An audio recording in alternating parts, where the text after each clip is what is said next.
Halo guys, apa kabar? Kembali lagi di channel The Watch and Coffee Talk. Hari ini pembahasannya mengenai kenapa sih ya selalu Rolex lagi gitu. Jadi apa-apa jam Rolex untuk luxury Rolex lagi gitu. Nah, teman-teman, saya mau sharing dan membahas hal ini secara informal ya, jadi secara casual. Jadi memang kita harus akui, jadi nggak bisa dipungkiri ya. Teman-teman bayangin deh, kalau misalnya kita mau ngeluarin uang sejumlah 100 juta, 200 juta, bahkan udah mencapai 300, 400, 500 juta. Bahkan mungkin di merek-merek, bukan merek lah, di jenis-jenis tertentu yang kita suka ya, yang kita memang, wah ini cocok nih. Kita udah akan mengeluarkan uang 750, 1 miliar. Nah, teman-teman bayangin ketika kita udah capek-capek nyari uang dan kita udah ngumpulin ya untuk hobi, untuk sesuatu yang kita suka lah. Udah gitu ketika kita beli, kita ngomongin dengan harga yang tengah-tengah deh, 500 juta teman-teman. Kita udah ngumpulin 500 juta, kita mau beli hobi kita. Udah gitu, berangsur-angsur tahun demi tahun, ternyata harganya turun. Dari 500, ini misalnya jam tangan ya, begitu kita pakai langsung turun jadi 400 juta. Tahun depan turun jadi 300 juta. Tahun depan turun jadi 250 juta. Jadi belum apa-apa sudah hilang 250 juta atau setengahnya teman-teman. Bayangin uang yang udah kita kumpulin, kalau ngomong gampang ya teman-teman, kalau ngomong gampang. 100, 200, 300, 500 juta gitu. Tapi kalau dikumpulin pelan-pelan, ya butuh waktu, takes time. Ya memang depends on pekerjaan, depends on Anda kelasnya di mana. Kalau Anda yang kelasnya sudah, saya tahu banget banyak orang yang udah sangat-sangat kaya gitu, di mana uang seperti itu tidak ada artinya, di mana you have unlimited amount of money, almost unlimited lah. Jadi maksudnya karena pekerjaan Anda sangat baik, investasi Anda terus tumbuh, bisnis Anda terus memberikan cash flow untuk Anda. Jadi mungkin 500 juta, mungkin Anda mendapatkan dalam waktu hari atau minggu. Tapi banyak juga, atau bahkan lebih banyak orang gitu yang mengumpulkan 500 juta itu butuh waktu yang lebih lama teman-teman. Jangankan 1 bulan juga belum tentu. Bahkan mungkin 1 tahun aja belum tentu bisa kekumpul. Nah, bayangin teman-teman untuk orang-orang yang rata-rata lah teman-teman. Jadi kalau misalnya Anda yang kalangan yang sangat atas gitu, maybe this video is not for you dan maybe this video is not relevant to you. Jadi untuk orang kalangan rata-rata yang udah pengen punya hobinya yang udah dinanti-nanti, udah diimpi-impikan, ternyata dia membeli dengan harga ratusan juta itu turun harganya. Bayangin teman-teman. Kalau membeli sesuatu yang akan nantinya turun harganya, ya pasti orang juga nggak mau bodoh ya. Jadi nggak mau gitu value yang atau hasil kerja keras yang udah selama ini didapatkan itu ya hilang begitu aja gitu.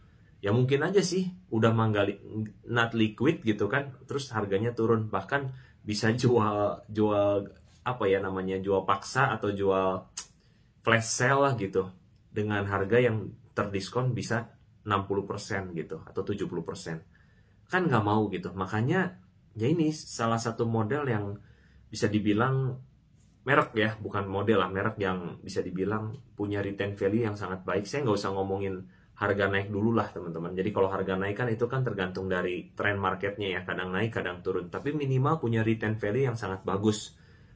Apalagi mungkin di masa-masa sekarang ya, dengan harga yang udah cenderung terkoreksi yang cukup dalam dari harga paling tinggi di beberapa merek Rolex ya. Bukan semua, sekali lagi teman-teman, ini perlu kita pelajari bahwa bukan semua merek Rolex itu akan naik harganya, tapi rata-rata beberapa sport model, teman-teman mesti bisa cek video-video sebelumnya sih. Jadi model-model apa aja kira-kira yang punya retain value yang sangat bagus gitu.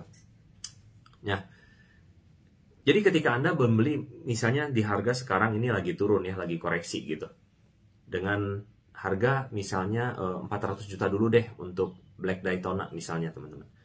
Nah minimal teman-teman Anda pakai, Anda tahan gitu kan beberapa lama, Terutama kalau misalnya Anda cari yang second, saya cukup yakin ada yang di bawah 400 teman-teman, tergantung tahunnya ya.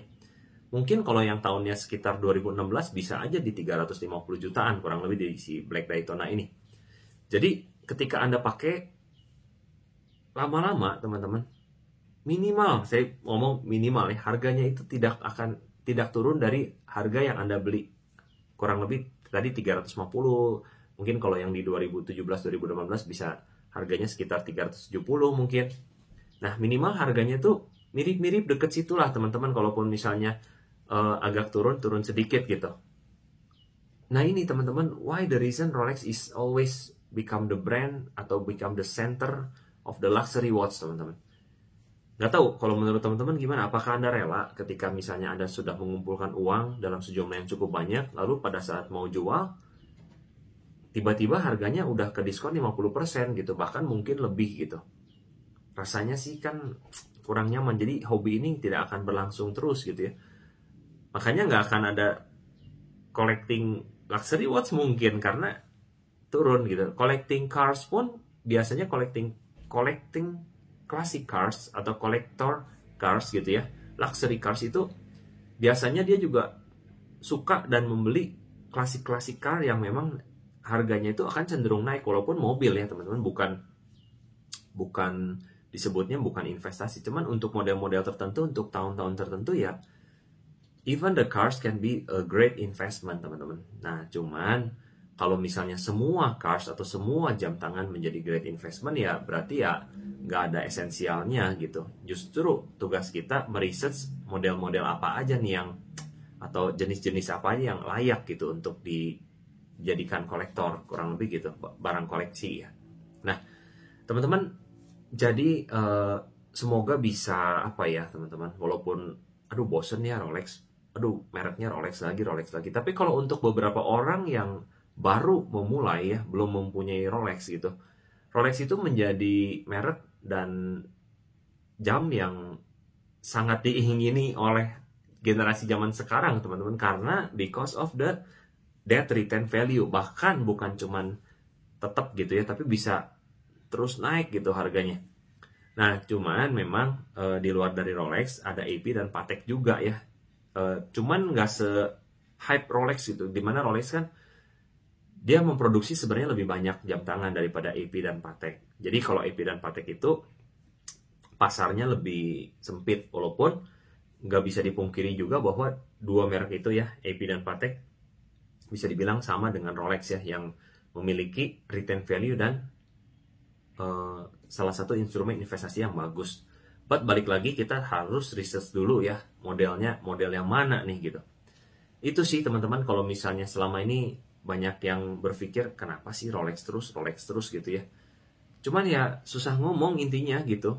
Karena udah di angka uang segitu tuh kita nggak pengen kehilangan, nggak rela lah kehilangan lebih banyak lagi depresiasi yang akan kita loss gitu dari membeli sebuah hobi. Kurang lebih sih seperti itu.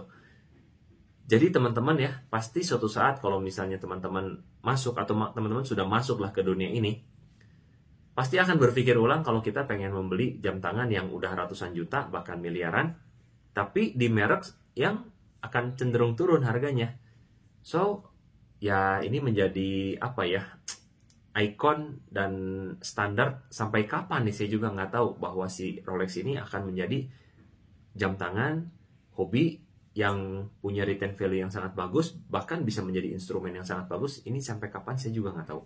Tapi rasanya sih Rolex akan pegang cukup lama ya, karena model merek ini sudah dikenal cukup lama sih, dan sampai hari ini dia tetap mempunyai brand image yang bagus gitu untuk merek luxury yang sangat dicari di dunia teman-teman, bukan cuma di Swiss atau di Amerika gitu ya, tapi di dunia. Ya itu aja sih teman-teman. Jadi pembahasannya ringan, hanya membahas why always Rolex gitu kan. I don't know teman-teman, because brandnya sudah dikenal. Cuman kalau buat dipakai ya teman-teman, ini terakhir ya, kalau buat dipakai, saya pribadi saya masih nyaman memakai jam tangan yang di bawah harganya tuh rada-rada ekonomis lah. misalnya di bawah 10 juta atau bahkan mungkin maksimal di bawah 20 juta gitu. Dimana sangat nyaman aja ketika misalnya kalau dipakai jangka panjang ya teman-teman, mau kejeduk kek, mau apa kek, mau dicuci tiap hari kek, makanya rada-rada barbar gitu ya, punya ketenangan hati yang udahlah value-nya juga cuma segini gitu. Teman-teman coba deh, teman-teman ada cerita nggak? Teman-teman boleh sharing di komentar sih pengalaman teman-teman kalau misalnya teman-teman pakai luxury watch setiap hari, terus misalnya ada banyak apa scratch sih it's okay ya, tapi lebih ke kalau misalnya ada bocel-bocel gitu, rasanya gimana gitu teman-teman, apalagi udah beli yang gold atau bahkan mungkin platinum ya, ratusan juta sampai miliaran gitu, terus ada bocel-bocel, rasanya gimana. Jadi kalau saya pribadi untuk jam tangan, saya sih sampai hari ini gitu udah sangat nyaman memakai jam tangan yang harganya cenderung ekonomis gitu. Jadi nggak ada ketakutan sama sekali kalau misalnya kejeduk, kena bentur sana sini gitu kan, ada sedikit bocel-bocel pun ya sudahlah gitu.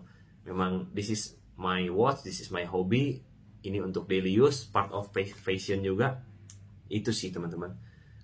Ya itu sih teman-teman. Cuman kalau saya juga bingung kenapa orang masih mau beli Rolex untuk investasinya oke, tapi kalau misalnya dipakai untuk menikmati sampai bocel-bocel pun nggak apa-apa gitu. Teman-teman boleh cerita ya di kolom komentar. Saya rasa mungkin karena uang udah nggak masalah sih buat mereka, jadi standar mereka, jam Seiko-nya mereka, jam G-Shock-nya mereka ya itu adalah Rolex. Mungkin luxury watch-nya mereka bisa di kelas Patek atau bahkan RM. Ya teman-teman sharing ya teman-teman. This is the reason why always Rolex teman-teman. Dengan segala merek yang ada yang banyak banget, tapi tetap orang tuh pilih Rolex for the luxury watch. See you in the next video guys.